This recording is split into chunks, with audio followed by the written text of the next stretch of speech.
I bow before your glory.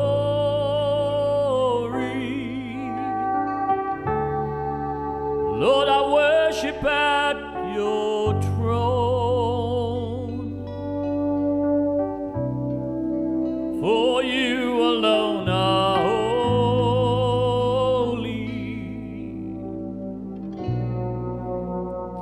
Abba, Father,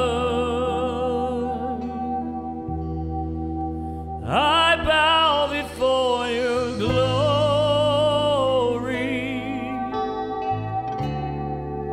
Lord, I worship at your throne.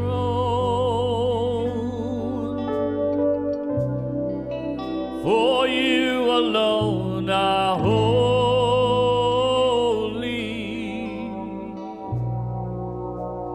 Abba, Father,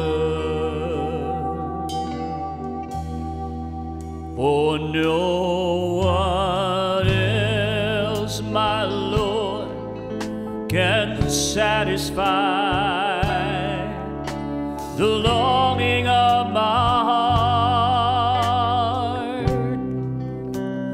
No one else, my Lord, can fill me the way you do.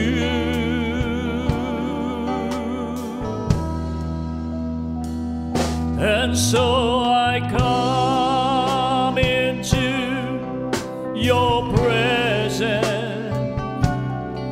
with a sacrifice of praise, and I worship you, my Lord, my King.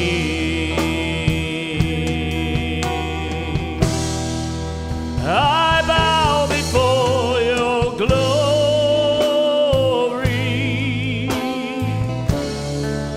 Lord, I worship at your throne.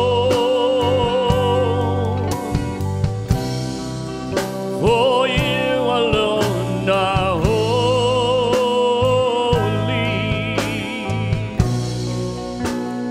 Abba, Father, I bow before your glory. Lord, I worship at your throne.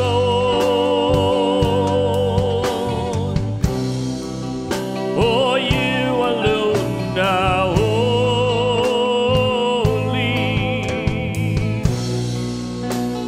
Abba, Father,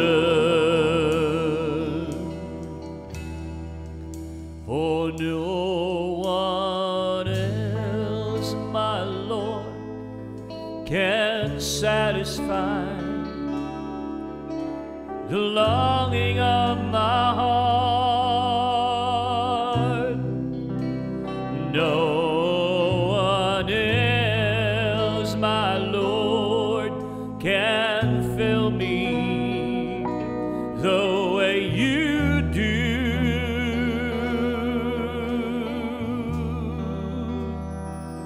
And so I come into your presence with a sacrifice of praise, and I now worship you, my Lord, my King.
Abba, Father,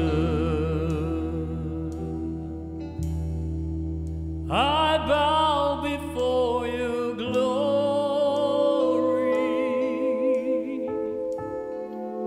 Lord, I worship at your throne. For you alone are holy.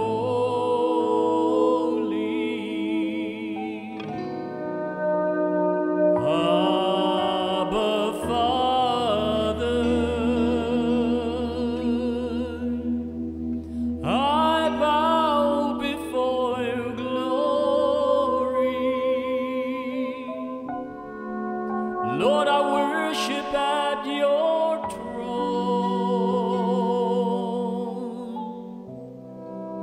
For you alone are holy.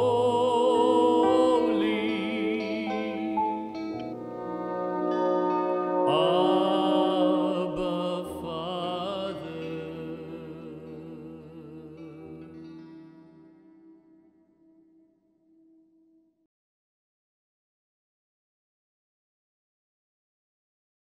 Alam niyo po, every time na nag-gather po tayo, isa lang po yung focus po natin. And our focus is to encounter God, to please God. Ang sabi ng Panginoon, ang 7 araw ay binigay sa atin ng Panginoon. Pero yung isang araw po, ito po ay araw ni Lord. Araw-araw ni Lord actually, di ho ba?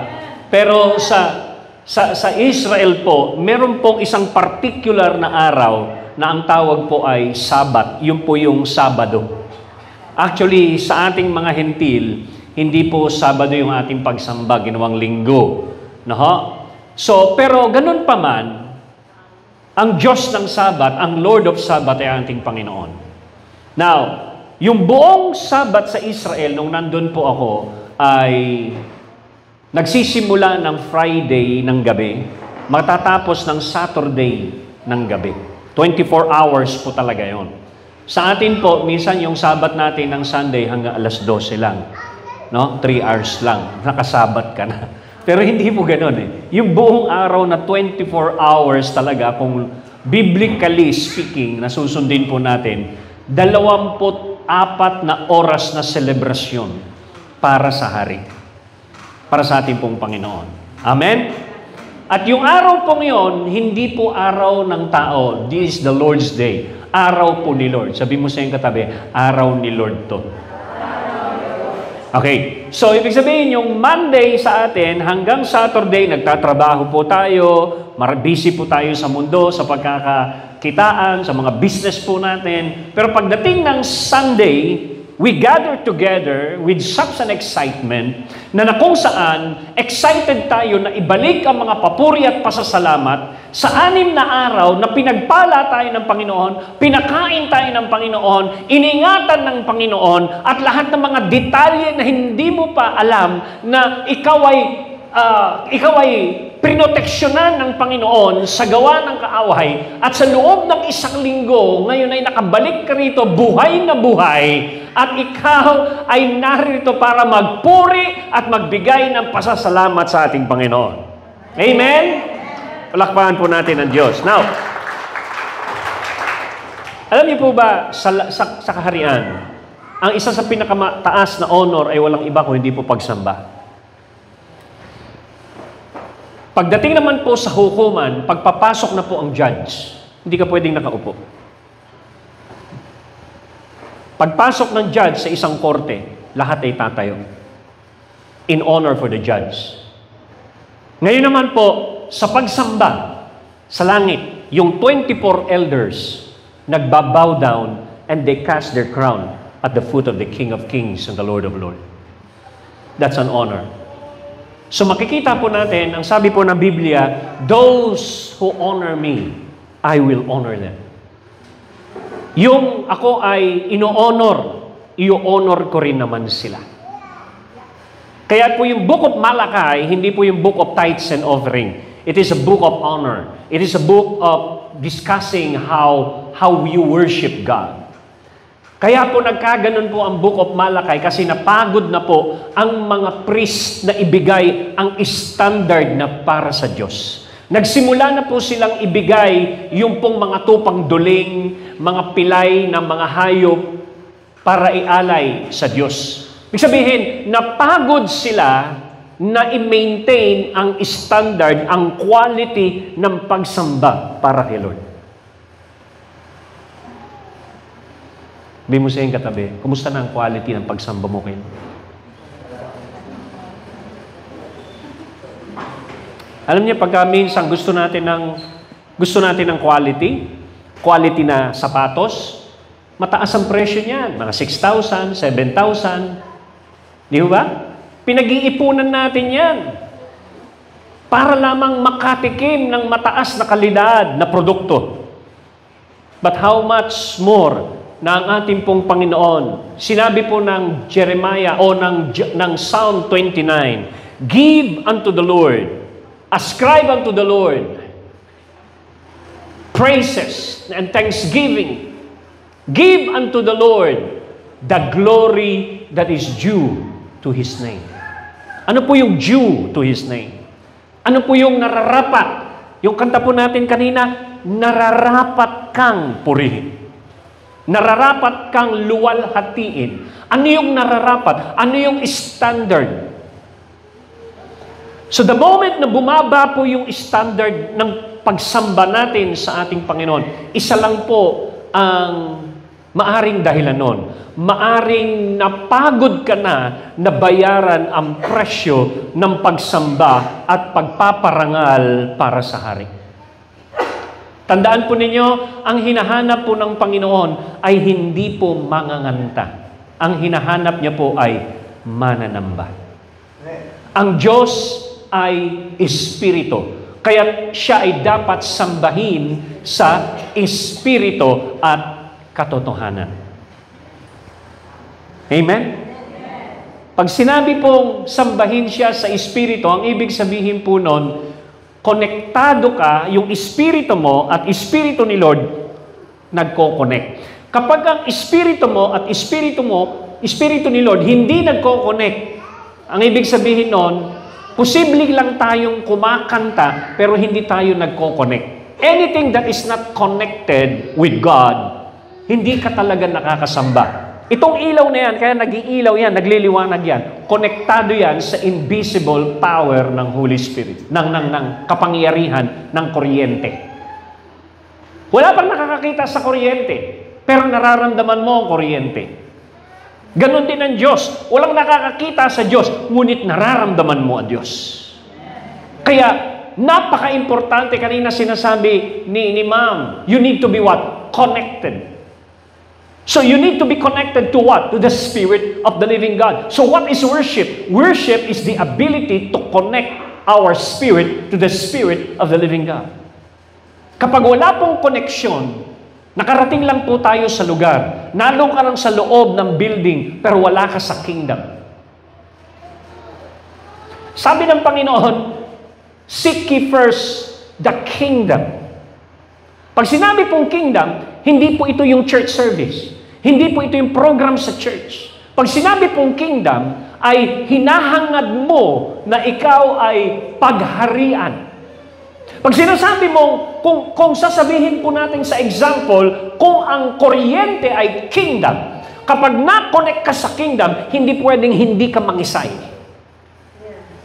Kapag na-connect ka sa kuryente, hindi po pwedeng hindi ka mag-ground. Kapag na-connect ka sa kuryente, hindi po pwedeng hindi mo igalang ang kapangyarihan ng kuryente. Hello? At higit sa lahat, kapag meron kang encounter sa kuryente, hindi ka na basta-bastang lalapit sa open wire. Ibig sabihin, nandoon na ang iyong awareness na totoo ang kapangyarihan ng kuryente. Ganon din sa Diyos. Marami pong mga Kristiyano, minsan pumupunta na lang sa literal na templo, pero hindi na po sila napaghaharian ng Diyos. Hello?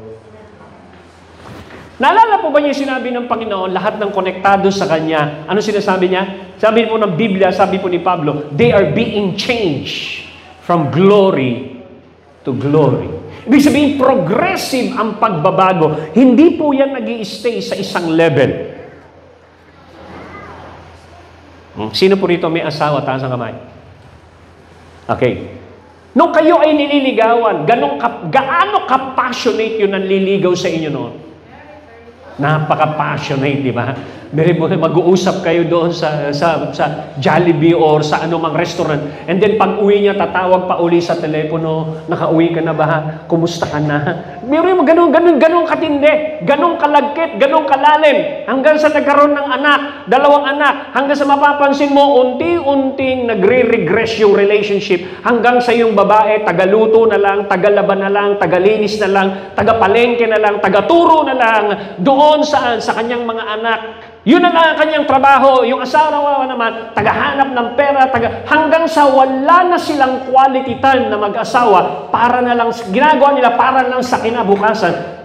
Yun po yung katotohanan nun. Hanggang sa pababa ng pababa, ang quality ng kanilang relationship. Minsan kay Lord ganun. Dati pag nagde-devotion ka, umiiyak ka. Yung luha mo tumutulo doon sa papel. Pero ngayon, halos wala ka ng time magbuklat ng Bible mo. Lalo na ngayon, wala ng Bible na dinadala. Nasa cellphone na. Ibig sabihin po noon, unti-unti nang nagre-regress. So nangyayari yung prophecy ni Jesus that on the last days, the love of many will grow cold. Yung hari ang nagsalita mismo. Nakita niya ang future, mabibisi ang tao, computerized na ang world, masyado ng convenient, andun na aeroplano, ang bus, ang lahat, hanggang sa ngayon nakadiscover na sila na lumilipad na ang mga kotse. But the love of many will grow cold. So makikita po ninyo na pagpupunta na lang tayo sa church, ang na-over-magnify, hindi na yung pag-ibig natin kay Lord, kung hindi ang na-over-magnify, yung pangangailangan natin na kailangang i-meet ni Lord. Kaya sabi ko sa inyo kanina, ang araw na ito, hindi mo araw. Araw ni Lord ito.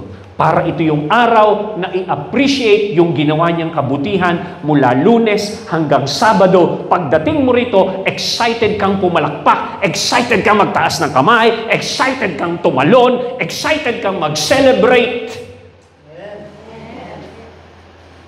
Kaya po may batas pagdating po sa pagsamba sa mga priests, sa Levites. Kung babasahin nyo ang Leviticus, bawal lumapit sa hari o sa Diyos na nakasimangot. Tingnan niyo yung mukha ng katabi niyo kung nandiyan dyan. Sabihin mo, magagalit ang hari. Ha? Naalala niyo po ba nung panahon ni Nehemiah? Anong nangyari? Napansin siya ng hari. Ang lungkot-lungkot ni Nehemiah. Correct? At alam niyo po ba, kapag ikaw ay malungkot sa harapan ng hari, ang punishment po rito is a capital punishment. Pwede kang patayin. Hello? So, makikita po natin na yung pong passion at yung love na ina-expect ng Panginoon ay kailangan po nating i-maintain. Because the Lord our God is worthy to receive honor and glory. Amen. So ngayon pong umaga, meron po tayong titignan sa Scripture na isang babae na merong problema sa kanya pong pamilya at inilapit niya sa hari. Inilapit niya sa Panginoon. Hindi siya directly na may problema. Directly may problema yung kanyang anak. At yung kanyang anak ay inaalihan ng demonyo. Alam niyo, kapag may problema kapitbahay mo, hindi ka maiiyak, hindi ka apektado. Kapag sarili mo ng anak ang apektado ka rin. Kapag nasa circle na ng iyong mahal sa buhay, ang apektado ka. Is it right? Totoo po yun. Hindi ba? So makikita po natin, ito pong scripture na ito ay hindi po sinulat para lang maging kwento. Kung hindi, dapat po nating maintindihan that the Holy Spirit is teaching us a principle of the kingdom. And one of the law of the kingdom is faith. At ang isa sa batas sa kaharian ay pananampalataya. Alam niyo po, hindi po natin mapiplease ang hari. Isa lang ang nakaka-please sa hari. Without faith, it is impossible to please God. Without faith, hindi niya sinabing without car, without money, without house. Hindi ho siya nai-impress sa ating pong mga achievement. Hindi po siya nai-impress sa ating pong mga na-achieve na success or earthly success or accumulative temporary things of this life. He is not impressed. Alam niyo kung saan ho siya napiplease? By faith. It is impossible to please God without faith. Di mo sayang katabi, kumusta na ang iyong pananampalataya, kapatid?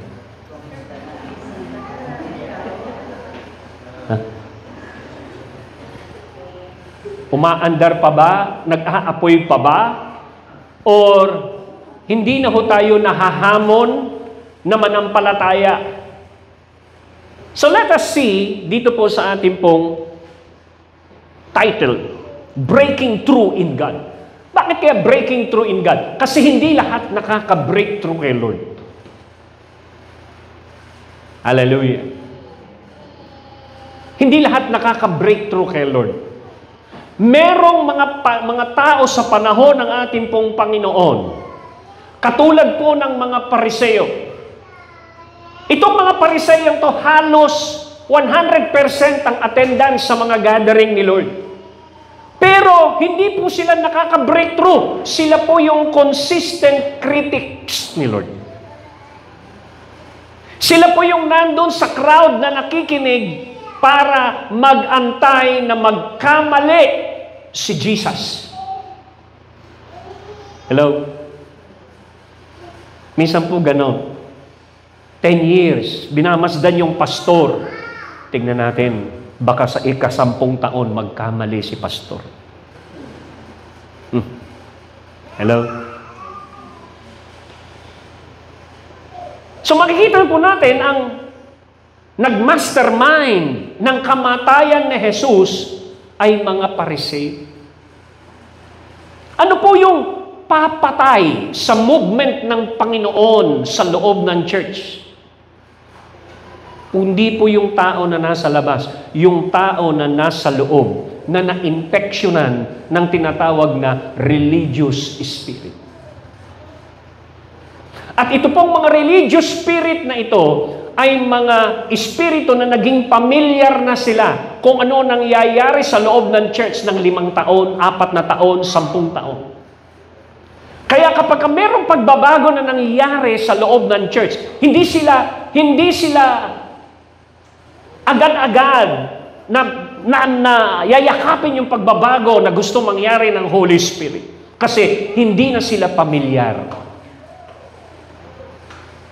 Kaya yung pong familiarity spirit ito po ay breeding ground ng religious spirit. Kaya pansinin po ninyo, pag nagbago ka ng kanta, hindi na yan masaya. Ang gustong kanta, yung How Great Thou Art. Puro luma, lahat ng hindi nagbabago yung mababaguhin yung kanta na yan. Bakit? Kasi yung pong religious spirit at familiar spirit ay infected na yung tao. It's like the Pharisee. Nasanay sila doon kay Moses, sa panahon ni Moses, pag-disciple ni Moses, hinan-over sa kanila. Si Moses sumulat ng mga bagay patungkol kay Jesus. Nagkatawang tao na si Jesus. Hindi nila makilala si Jesus. Bakit? Because natatalukbungan na ang kanila pong mga isipan. Bakit po? Hindi po sila nagbantay na sila pala ay nalalagyan nga ng infection ng religious spirit at familiar spirit. Di mo siyang katabi, ang kalaban mo wala sa labas. Nasa loob.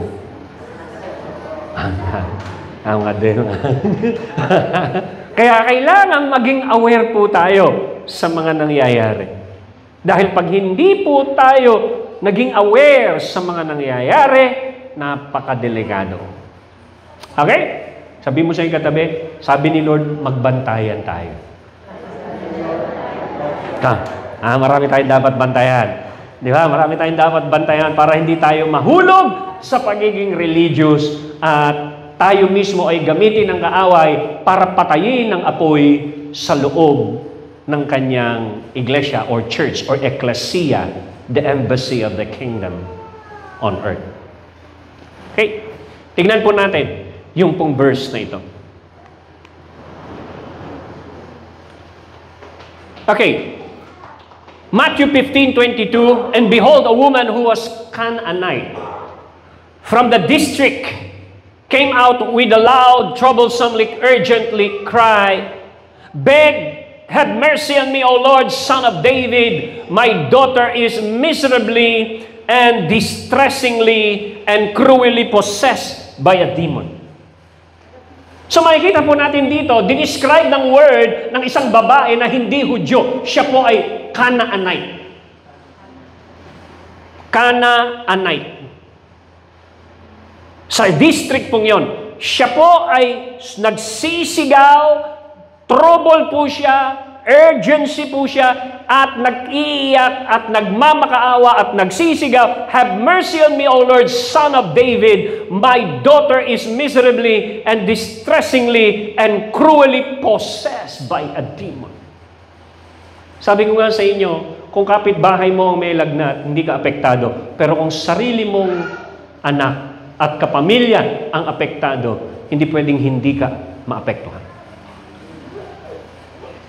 At nakita po niya na ang makakatulong lang sa kanya ay walang iba kundi ang ating Panginoon. Hallelujah. Sabi mo sa iyong katabi, wala nang ibang makakatulong sa iyo kung hindi si Lord. You know why? Because Jesus said, "Without me, you can do nothing." Kapag hindi tayo konektado sa Kanya, kahit gaano po tayo katalento, gaano tayo kayaman, we are still nothing. And we are nothing. Amen? Kung titingalain natin, minsan kinukumpara natin yung ating financial na katatayuan sa mga businessman na ang yayaman. Pero ang sabi ni Lord, ba't ka mainggit sa kanila? Papunta sila ng impyerno, ikaw papuntang langit. Ang tunay na comparison, hindi kung anong meron sila at kung ano wala ka. Ang tunay na comparison, saan sila papunta at saan ka papunta. Amen? Wala kayong makikita sa Bible si Jesus ay nagpakayaman ng todo sa pera. Wala kayong makikitang ehemplo ng hari ng mga hari kung paano siya nabuhay sa kingdom. In-apply niya yung kingdom principle. Binuhay siya ng kingdom lifestyle sa earth. Hindi siya sumandal sa orientation ng mundo. Hindi siya sumandal doon sa kakayanan ng pera ng kanyang mga disciple kahit businessman pa sila. Mga doktor, mga fisherman, mga tax collector. Sila ay mga nasa lipunan. Hindi siya sumandal doon. Walang nagawa ang mga pera nila nung nag-multiply si Lord ng 5,000. Walang nagawa ang pera nila nung nakita nila na hindi nila kayang magpahinto ng bagyo. Walang nagawa ang mga talento nila. But the kingdom of God stood up. The kingdom principle, the kingdom life, the kingdom resources ay sinuplayan si Jesus hanggang dulo. Wala kayong makikitang example na sumandal siya sa sinasandalan nating kapangyarihan ng pera. Hindi po masama ang pera, pero maraming tao ginawang sandalan ng pera. Yan po yung katotohanan ng orientation ng mundo. Diyan ho ba kayo? Kaya ka ipinanganak sa kaharian para matrain sa kaharian at unti-unting mawala sa mundo. Parang ang bata na dumidede sa mundo. Panahon na para awatin ka at dumede ka naman sa kaharian. At doon mo kunin at pag-aralan paanong kumonekta sa hari at paanong masustain ng resources ng kingdom. Now, see, isang babae nagmamakaawa. Ang sabi niya, anong sagot ni Lord? Hindi siya sumagot. He did not answer her a word. Kung ikaw, na matindi ang problema mo, tas lumapit ka kay Lord, nagsisigaw ka na para kunin ang kanyang atensyon. Pagkatapos ang response niya sa iyo, hindi ka sinagot ng kahit anong salita. Anong pakiramdam mo? Hello? Ano kayang pakiramdam nitong babaeng ito? Pagkatapos narinig pa niya sa mga disciples niya, nag-uusap, and his disciple came and implored Jesus saying, send her away for she's crying out after us. In short, paalisin mo na yan, Lord. Nag-iskandalo, nag-iingay. Yung prayer mo, yung pagmamakaawa mo kay Lord, ang dating sa mga disciple ay isang ingay. Hinisigawan tayo, Lord. Nakakahiya. Paano kung ang discouragement, maramdaman mo kay Lord at maramdaman mo sa disciple na ito? Gigive up ka na ba? May mga challenges sa buhay, mga kapatid. Meron totoong hamon ng buhay. Gigive up ka na ba sa prayer? Gigive up ka na ba sa word? Gigive up ka na ba sa faith? Gigive up ka na sa pagpunta rito sa church? Masaya ka lang ba kapag marami kang pera? O kapag wala ka ng pera, hindi ka na masaya? Ibig sabihin, ang kasiyahan mo nakabase sa pera, hindi sa kabutihan ng Diyos na hindi nagbabago. We don't thank God because dahil meron tayo o wala. We thank God because God remained good. He is good and He never changed.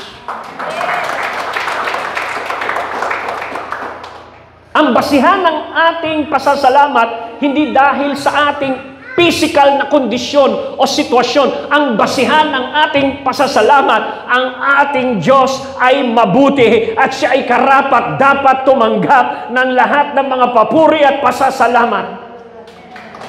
It is not based on circumstances. It's not based on situation. It is based on who He is. So makikita po natin dito, anong ginawa nitong babaeng ito? Ang ginawa nitong babaeng ito is this. He answered. Sumagot. Pero sabi niya, I was sent only to the lost sheep of the house of Israel. So kaya pala siya, hindi sumasagot sa babae na parang hindi niya pinapansin kasi meron siyang mission at that time ng 3.5 years, ang kanyang focus ay Israel lang. At hindi pa mga hentil. Hello? Tuloy po natin. Nag-iba ng style ang babae. And she came and kneeling and worshiped Him and kept praying, Lord, help me. So makikita po natin dito, nawala na po yung kanyang pagsigaw, nawala na po yung Lord, nawala na yung Son of David, have mercy on me. Nawala na po yun hanggang siya po ay nag-iba ng attitude. Siya po ay lumuhod, sumamba, at nanatiling nananalangin. At ang sabi niya na lang ay, Lord, help me. 3 words na lang.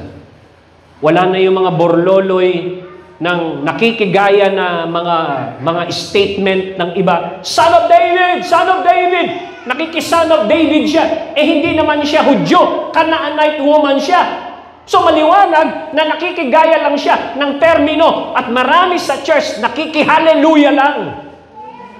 Nakikipalakpak lang, nakikikanta lang, pero walang maramdaman si Lord. Hindi mo siya yung katabi. May nararamdaman pa ba si Lord sa'yo?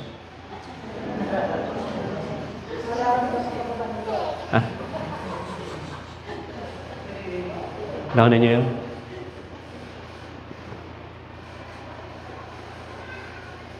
Kaya makikita po natin, hindi po natin napapansin in the process of time, sa tindi ng ating pakikibaka sa mundo, pakikibaka, problema sa pamilya, problemang physical, problemang pinansyal, yung mga problema na yon ay nagiging talukbong upang hindi natin makita ang kalwalhatian ng Panginoon.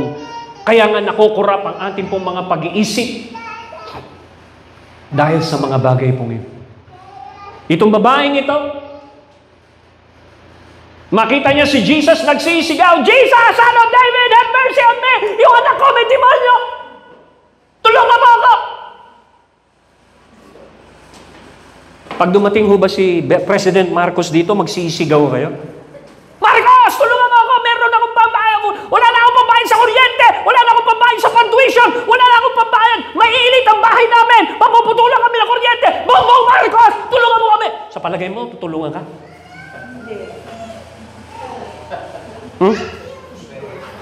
Palagay mo, papansinin ka? Hello? Hindi ka papansinin. Bakit? Meron pong protocol sa kingdom. Ang protocol sa kingdom, alam niyo po ba kano protocol? Bago mo ma-meet yung hari, ang sabi ng Psalm 100, "I will enter into His gates with thanksgiving."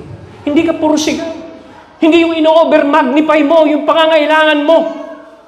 Alam ni Lord ang pangangailangan mo, pero gusto niyang makita na sa kabila ng iyong hamon, sa kabila ng iyong sitwasyon, sa kabila ng iyong mga pangangailangan, nagawa mong parangalan ng hari at papurihan siya.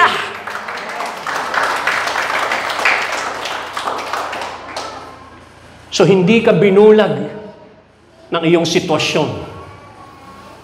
Kaya ito pong babaeng ito, na-realize niya siguro hindi siya pinapansin, nakakalimutan niya na si Jesus ay hari. Nagsimula siyang lumuhod.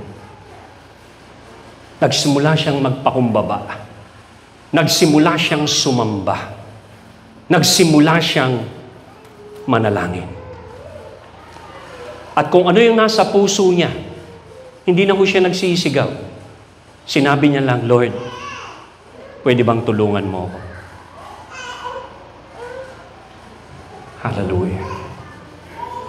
At nung tumulong po siya, nung siya po ay nagluluhod na, she came kneeling, worship Him, and kept praying. And He answered. Ayun. Nung siya ay lumuhod at sumamba na, anong sabi ng word? He answered. Sumagot ang Panginoon. Nag-respond sa pagsamba. Nag-respond sa pagpapakumbaba. Nag-respond sa panalangin. Sumagot ang Panginoon.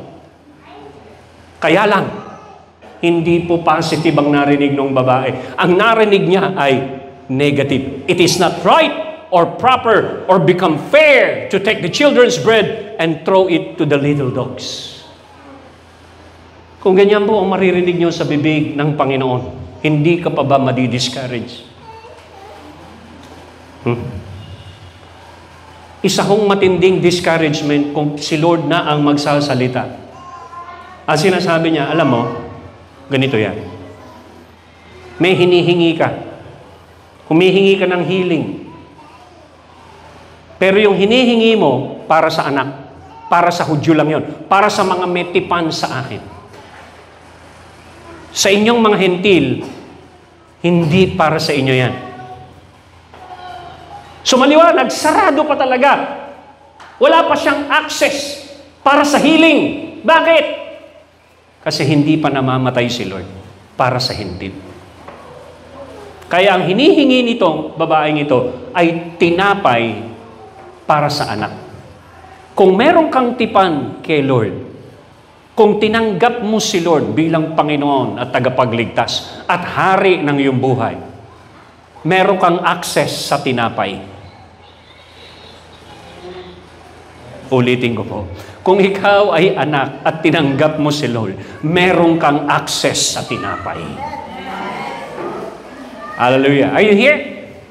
So makikita po natin dito, no? As we go, pansinin po ninyo, ito pong babaeng ito. Talagang matindi ang kanyang intensity na makakonect kay Lord. Ito ang sabi niya. She said, "Yes, Lord. Yet even the little pups, little whelps, eat the crumbs that fall into to their young master's table." Anong nakita nito babaeng ito? Kahit negative na yung salita ni Lord sa kanya. Ikaw ay aso, ikaw ay tuta. Ang hinihingi mo ay tinapay para sa anak. Ikaw ay tuta. Alam niyo po, yung imagination itong babaeng ito, habang nagsasalita si Lord, na-imagine niya siya yung tuta, yung Hudyo ang mga anak. Pero merong nagtuloy-tuloy ang kanyang imahinasyon. Nakita niya sa kanyang imahinasyon na merong nalaglag na crumbs o mumo mula sa mga anak. Nakita niya. Sabi niya, Panginoon, may nalaglag na mumo mula doon sa iyong mga anak. Hindi ba para sa aso yun? Ibigay mo yung para sa aso. Ako yung aso. Nakatanggap. Wala nang nasabi si Lord. Bakit? Hinawakan ng babae si Lord sa kanyang salita.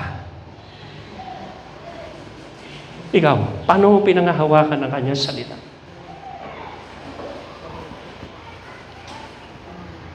Yung mga anak, nag-enjoy sa tinapay. Pero ito pong babaeng ito, hindi po anak ang tawag, aso. Pero tumayo sa karapatan bilang aso, nakatanggap ng pagpapala sa karapatan ng aso. How much more kung tatayuan mo ang iyong karapatan bilang anak by virtue of accepting Jesus Christ. John 1:12, to those who accept Him, He gave the power to become children of God. Amen. Sabi mo sa iyong katabi, kailan mo tatayuan ang iyong karapatan? Ano kung bakit minsan hindi natin matanggap-tanggap yung mga bagay na available na sa atin kasi hindi natin ipinaglalaban ang ating karapatan bilang citizen of the kingdom. Bakit hindi mo maipaglaban ang karapatan? Kasi tinamad ka na alamin ang iyong karapatan. Nasaan ang iyong karapatan? Nasa Constitution. Asan yung Constitution? Yung Bible. Binabasa mo ba? Minemeditate mo ba? Lumalabas ba sa bibig mo? Pinapanaginipan mo ba? Ipinaglalaban mo ba? O tuwing Sabado o Sunday lang natin binabasa? Sabi ng Panginoon, ang nakikinig lang ng salita at hindi nilakaran ito ay isang mangmang na tao na nagtayo ng bahay sa ibabaw ng buhangin. Dumating ang baha ng problema, ang hamon ng buhay, mga bagyo, bumagsak ang bahay na yon. Bakit? Magaling lang kasi siyang makinig ng salita ng Diyos tuwing Sunday. Hindi niya nilakaran. Hallelujah. Sabi mo sa iyong katabi, lakaran natin. Hello? Bakit ganito katindi itong babaeng ito?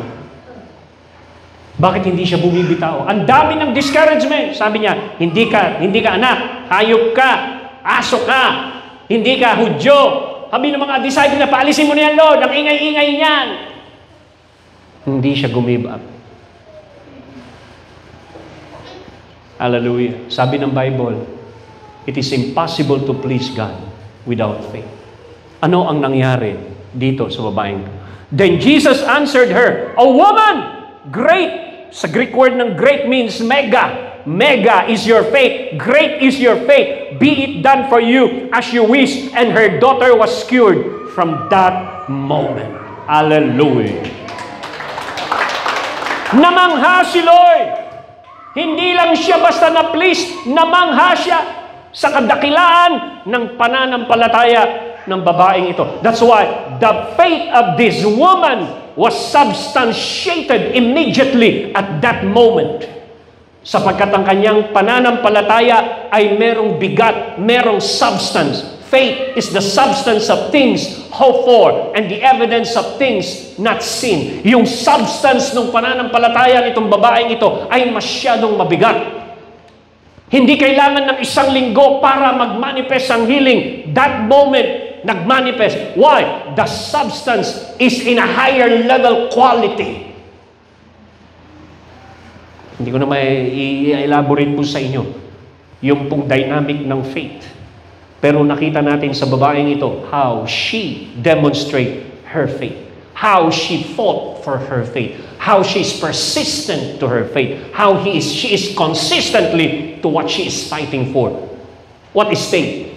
Faith is a clear picture of what you're fighting for. What is faith? Faith is a maximum use of God-given imagination. Ano ang nasa imahinasyon mo na kayang gawin ng Panginoon na nagdo-dominate ng inner being mo?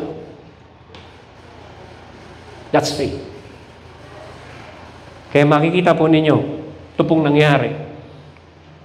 Makikita po natin, number one, you cannot move him with a loud voice. Kahit gaano ka pa sumigaw, hindi ho siya napiplease sa pagsisigaw-sigaw lang. Buti sana kung ang sigaw mo ay merong kahalong pananampalataya.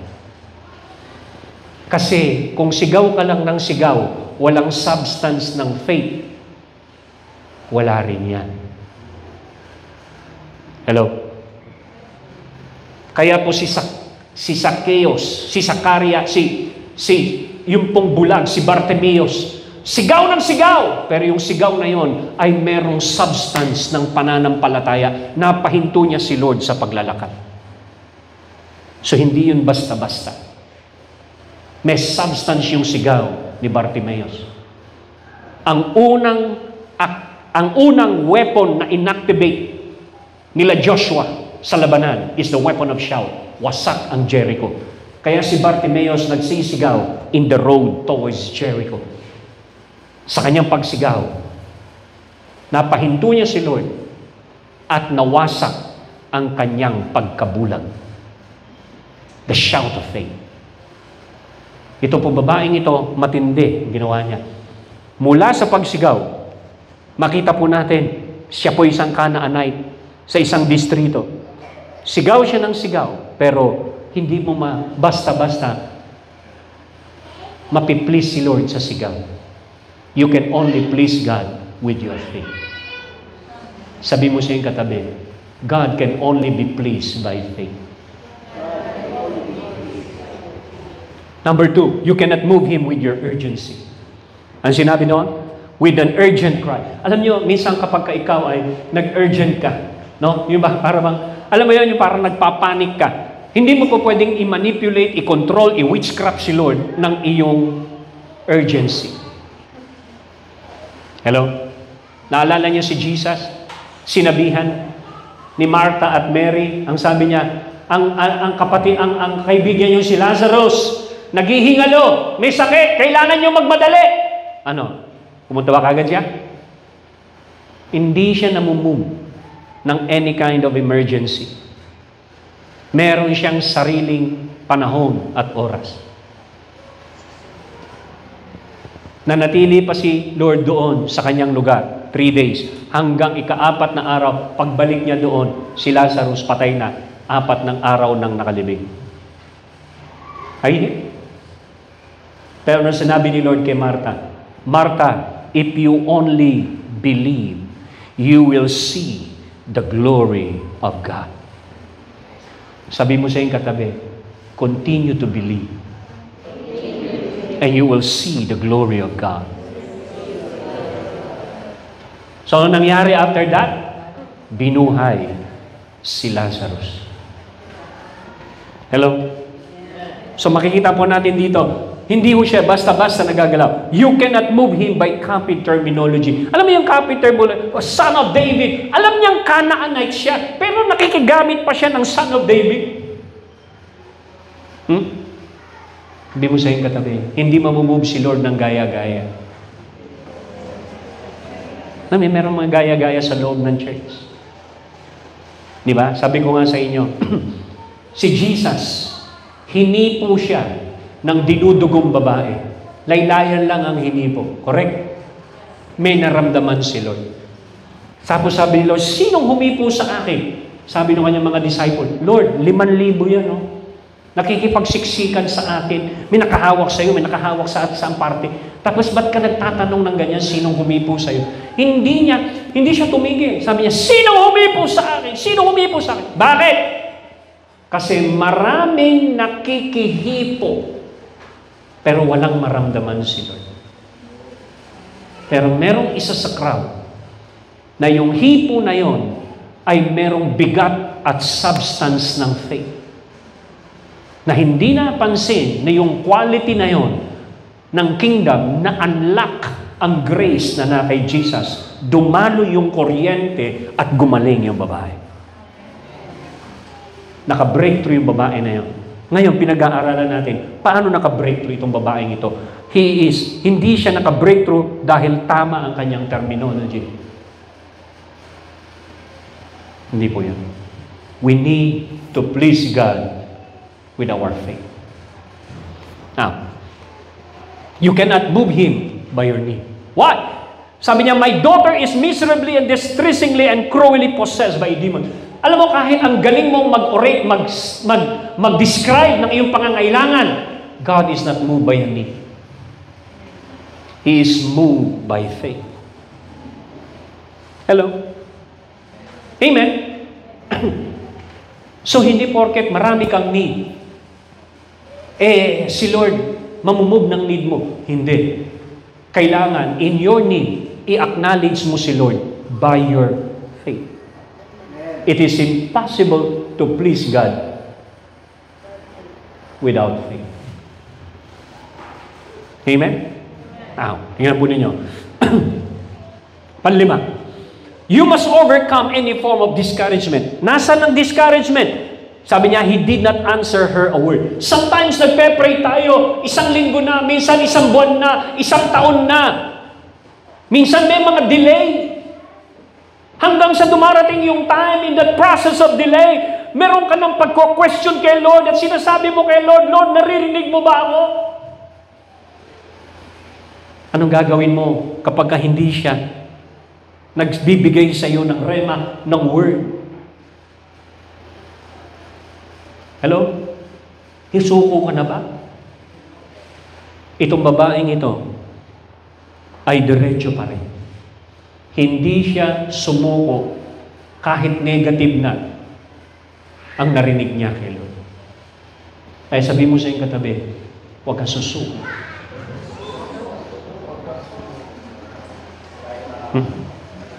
Hello?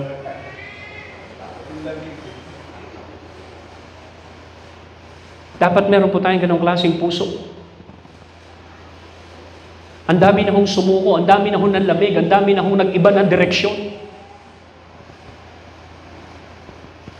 Ang dami na hong umalis, ang dami na hong na-open sa loob ng church. Hello?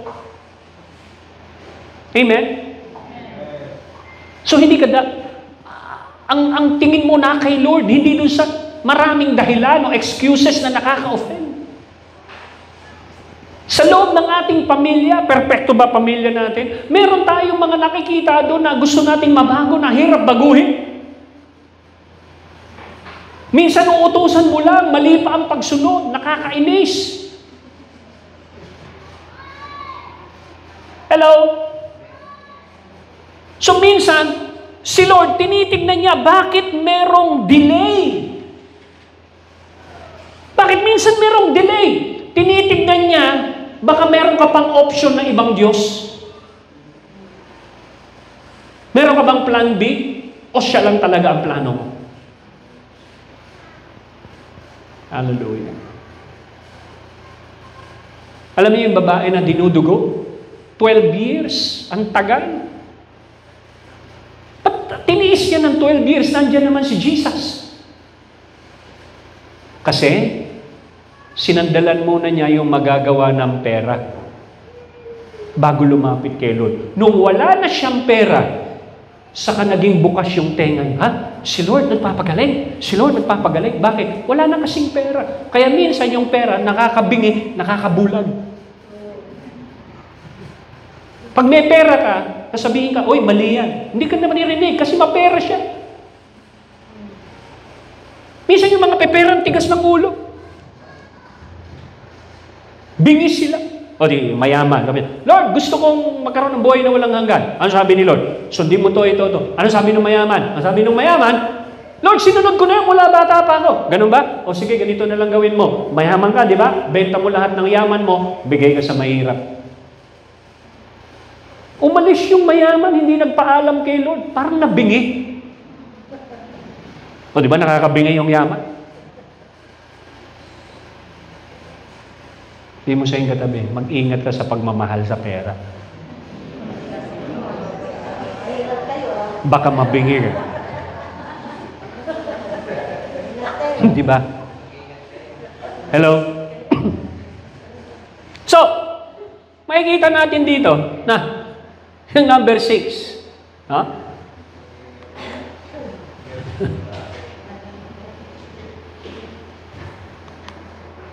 You can move him by your what?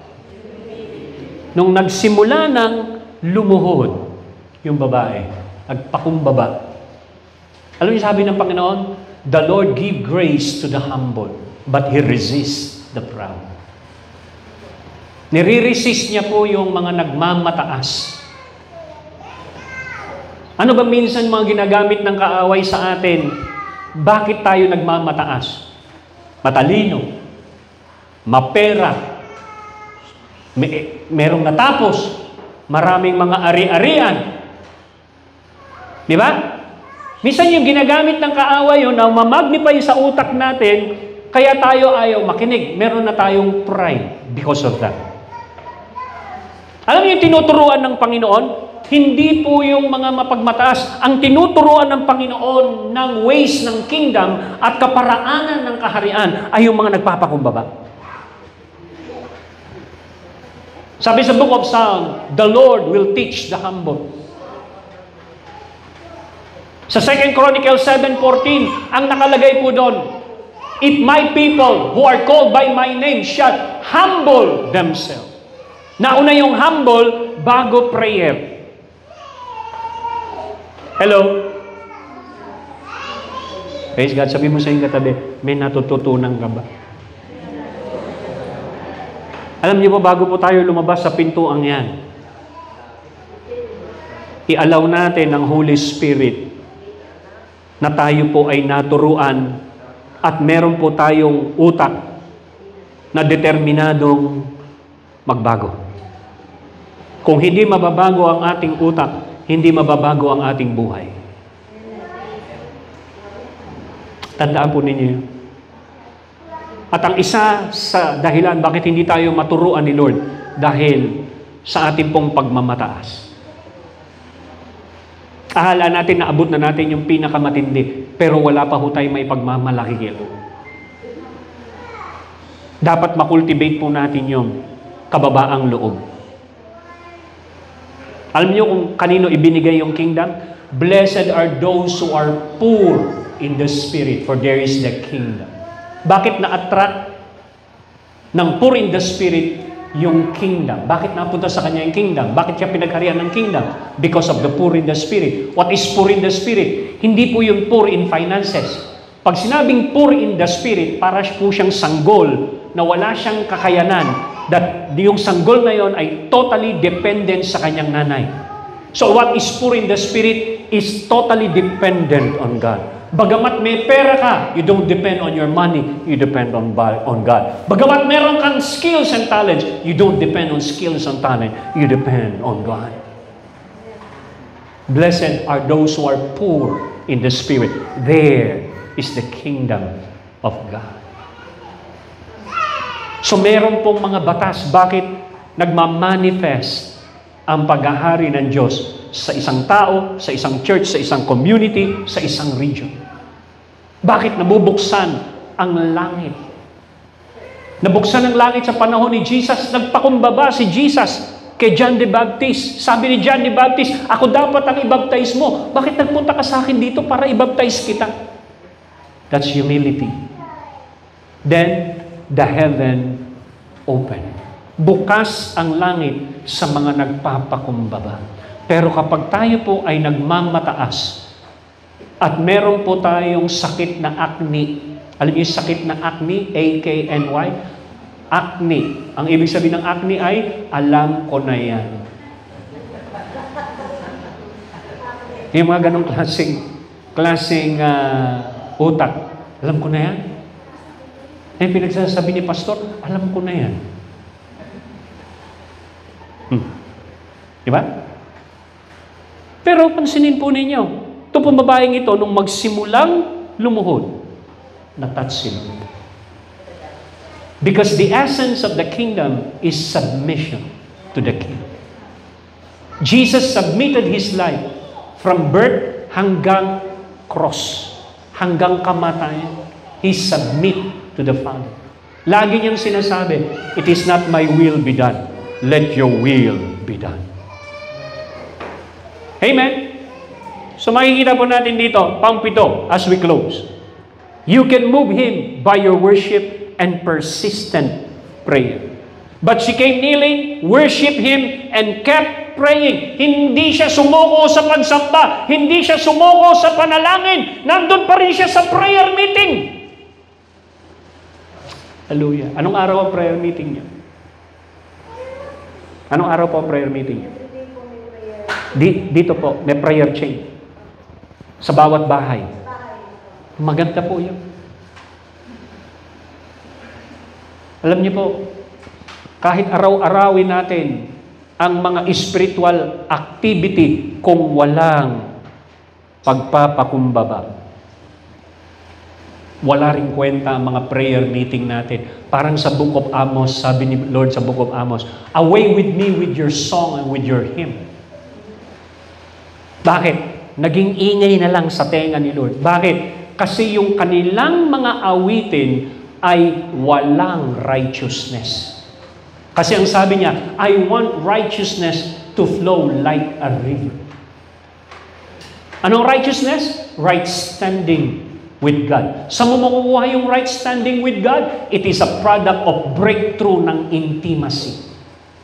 Yung naka-breakthrough ka sa intimacy.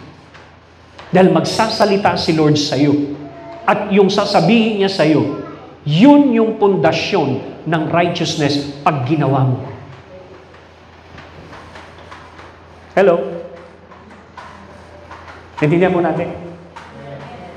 Kaya po yung condition minsan ng ating puso ang tinitignan ng Panginoon. Hindi yung act of prayer, hindi yung act of worship, hindi yung act of singing. It's the condition of your heart. Yung kondisyon ng puso natin. Paano kang nakikinig kay Lord? Nandun pa ba yung joy mo sa pakikinig ng Word? Or nagiging religious listener ka? Hello? Andiyan ba kayo mga kapatid? Natututo ba tayo? Praise God, parang ang tahit-tahimik ho natin. Dapat masaya tayo nakikinig. Di ba? Kasi masaya sa langit di ba? Okay, now, tingnan po ninyo.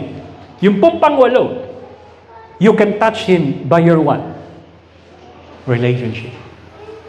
Handaan po ninyo ang sabi ng Bible, there are three things that will remain. Faith, hope, and love. But the greatest of that is love.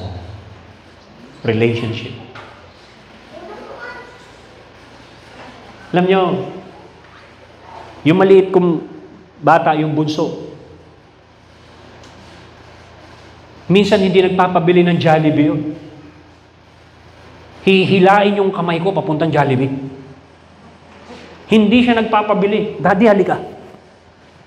Bili mo akong Jollibee. Chicken. Hindi nangihingi eh. Bakit nagagawa niya? Ba't ang tapang-tapang niya? Because he know his relationship with me. That's why we come boldly sa trono ng Panginoon. Why we come boldly? Because of a relationship. Hallelujah. He is moved by relationship. Bakit? Pansinin po ninyo yung sinabi po rito. He answered, it is not right to proper to becoming or fair to take the children's bread. Yung hinihingi niya na healing, na tinapay, ay para sa anak. Para lang doon sa mga merong access sa kanyang relationship. Hello? So makikita po natin na sa last days, marami pong magpe-pray kay Lord, hihingi ng tulong kay Lord. Pero hindi na pakikinggan ni Lord. Bakit? Kasi malayo na ang puso nila kay Lord. Ang sabi ni Lord sa panahon niya, sa mga Pharisee, these people They praise me with their lips, but their heart is far from me. Pinupuri nila ako ng kanilang mga labi, ngunit ang puso nila ay malayo sa akin. Relationship. So, you can touch him by his word. Anong ginawa nitong babaeng ito? Itong babaeng ito, pinanghawakan yung sinabi ni Lord sa kanyang bibig. Sabi niya, even the little pups, the little whelps eat the crumbs that fall from their young master's table. Walang nasabi si Lord.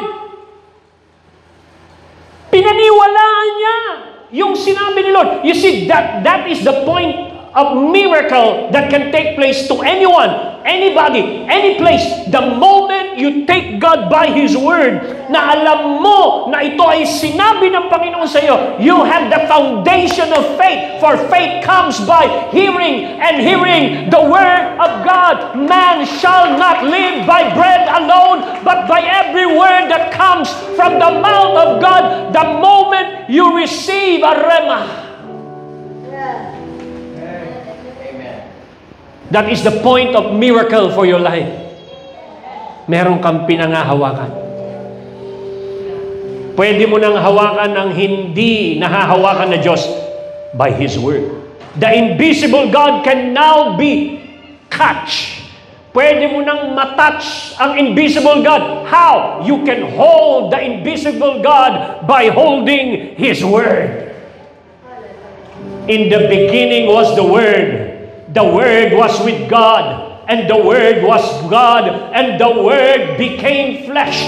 That's why when God give you a word, hallelujah, panghawakan mo yun. Bakit? Siguradong may mangyayari. So, paano nakatanggap itong babaeng ito ng word?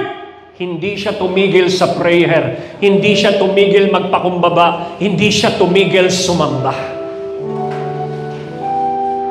Hallelujah. So makikita po natin, no? Pang-sampu, you can touch Him by your faith. Why? Sabi po ng Matthew 15:28, then Jesus answered her, O woman, great is your faith. Be it done for you as you wish. And her daughter was cured from that moment. Pansinin po ninyo. Ano sinabi? Your faith. Ano po sinabi ron? Your faith. Ang pananampalataya mo. Hindi pananampalataya ni Lord. Yung pananampalataya ng babae. Dahil pinakinggan ng babae, pinanghawakan ng babae, ang pangako, ang salita na lumabas sa ating Panginoon. The moment, listen to this, the moment God speaks to you, expect the impossible things to happen. I said, nothing is impossible with God. Praise God. Alam nyo, sa pakikibaka ng kanyang mga disipulo, as I close, yung kanyang po mga disipulo, maraming labanan. Si Pablo lalo, ang daming laban sa buhay. Pero sabi ni Pablo, I fight the good fight of faith. I run the race. I finish the course. Alam niyo nung si Jesus nagmumultiply ng bread, nandun ang kanyang mga disipulo, tuwang-tuwa. Pag nagpapagaling si Lord ng mga may sakit, tuwang-tuwa yung kanyang mga disciple, talaga namang chin up sila. Pero nung dumating yung time na namatay si Lord, nagulo yung kanyang mga disciple. Nung nabanggit lang yung salitang cross sa Gethsemane, nagkalat ang mga disciple niya. Hanggang isa sa disciple niya, sa tindi ng laban, nung tinanong siya, hindi ba kasama ka sa disciple niya? Itinatwa ni Pedro si Lord ng 3 beses.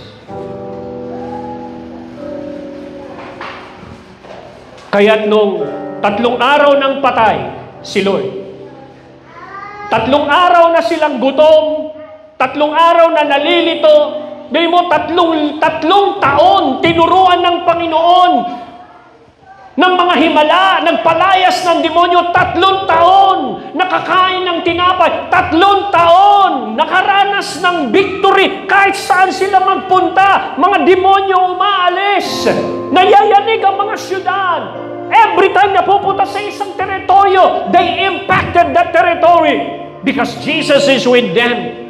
3 taon, si Pedro nakaranas na lumakad sa ibabaw ng tubig. 3 taon, kumuha siya in that 3 years, naranasan niya na makakuha ng pambayad ng tax sa bibig ng isda. In that supernatural provision of the kingdom of God, 3 taon, pinagpalit niya ng 3 araw. 3 araw lang nawala si Lord. Dapat, sana sinabi ni Peter, ituloy natin yung pinagagawa ng Panginoon. Ituloy natin yung itinuro ni Lord. Pero hindi. Hindi ganoon ang sinabi ni Peter. Ang sabi niya, I will go back fishing. Babalik ako sa pangingisda. Babalik ako sa pagsandal ko sa bangka. Babalik ako doon sa bangka, sa sagwan na bumuhay sa akin at sa aking pamilya. Wala na si Lord. Kaya si Peter ay nag-backslide.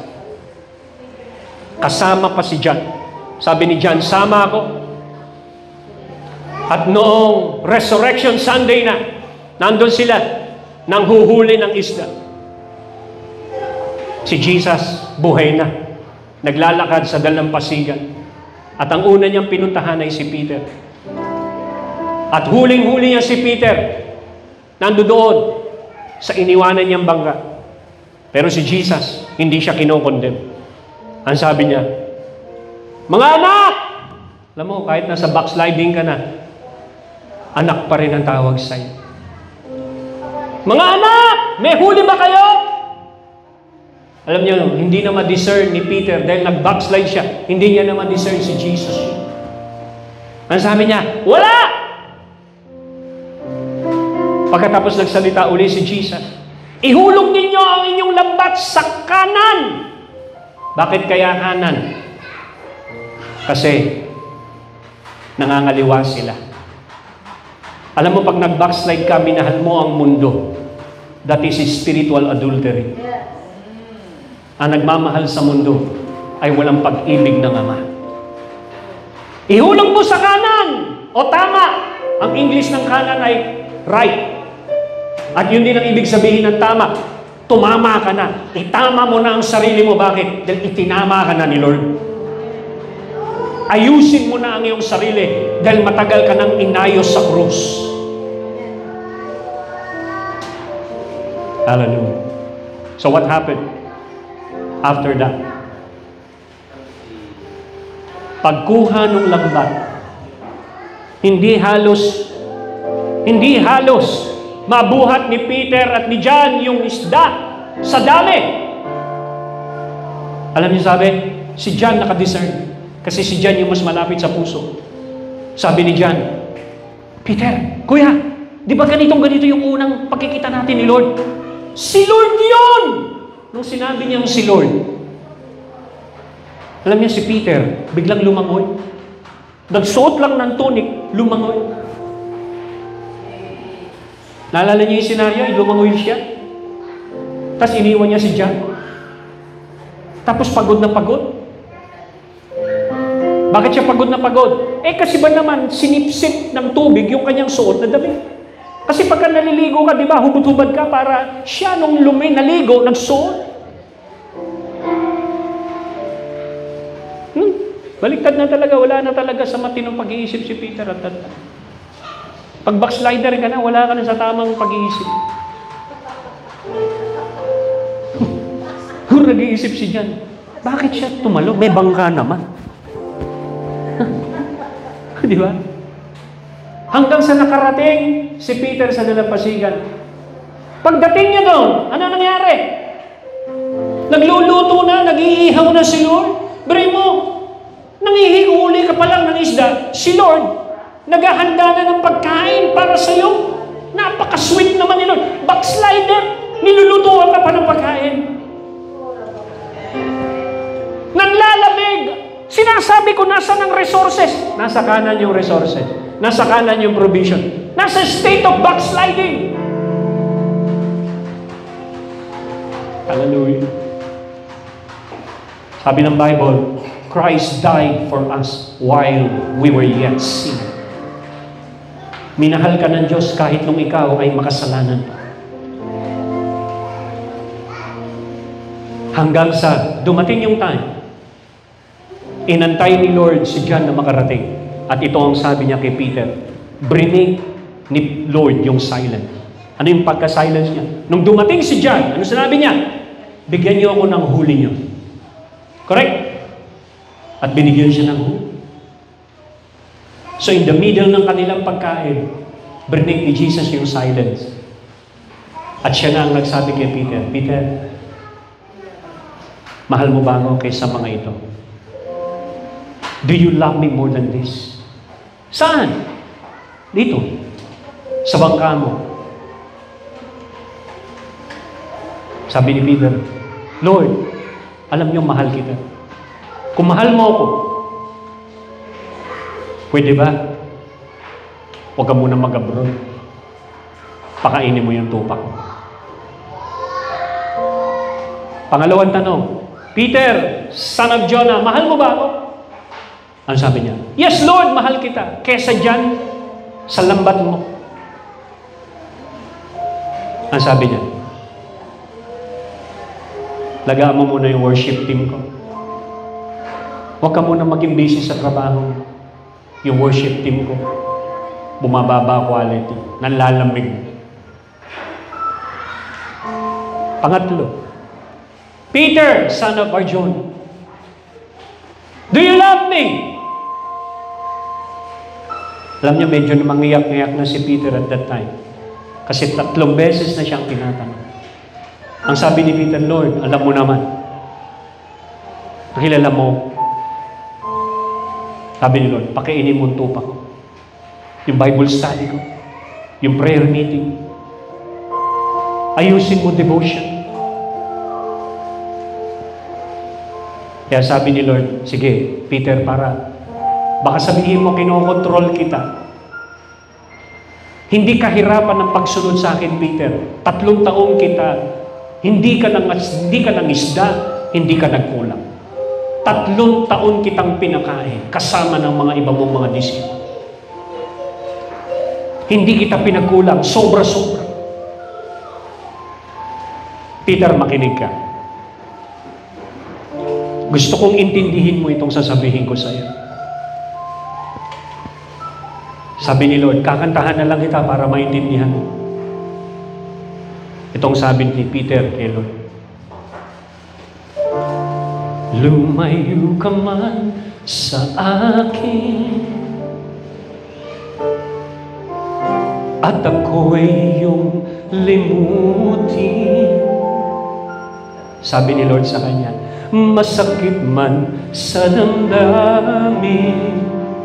No, pag nagbabackslide tayo, sabi ni Lord, akin pa rin titiisin.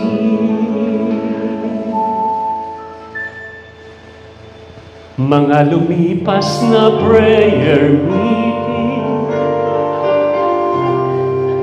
at pagsamba mo sa akin, lahat ng to ay biglang naglaho at nagbago pag backslide mo, anak ko. Ngunit saan ka man naroon, pintig ng puso ko'y para sa'yo. Nasasaktan man ang aking damdamin, nagmamahal pa rin sa'yo, anak. Limutin man kita'y di ko magawa, hindi pa rin ako magbabago. Ang pag-ibig ko sa'yo'y lagi mong kasama. Alam mo, umiiyak. Na-reconcile si Peter kay Lord at muling sumunod. Muling nagpainit.